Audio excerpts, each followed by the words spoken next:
4 grandi parchi a cui vanno aggiunti quelli archeologici della Valle dei Templi e Selinunte. A questi si affiancano le 77 riserve naturali cosiddette perle verdi, tra cui Zingaro, Isola dei Conigli di Lampedusa e Stagnone. Insomma, la Sicilia ha le carte e regole sul fronte del rispetto del territorio e dell'ambiente. Tema caro all'assessore regionale, l'agrigentina Mariella Lobello, oggi alla Scuola Quasimolo di Villaseta per la giornata europea dei parchi.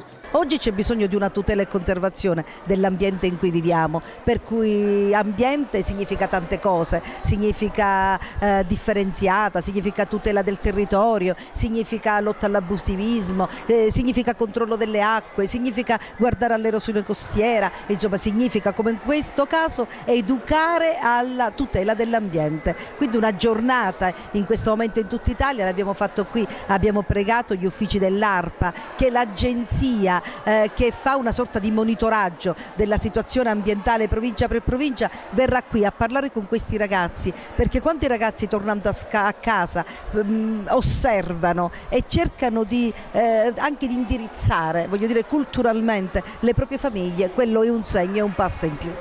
È un momento significativo soprattutto per dare già, diciamo, a questa età l'insegnamento per cui tutto ciò che sta fuori da casa nostra ci appartiene, va rispettato, va curato.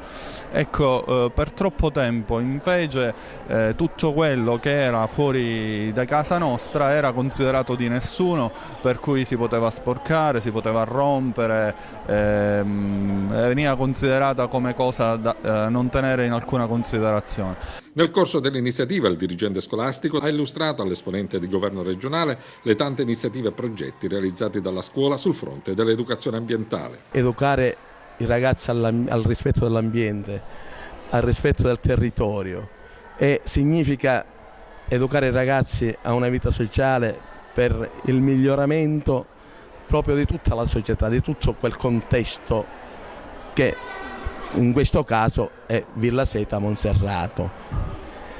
In questo ambiente emarginato è stata veramente un'iniziativa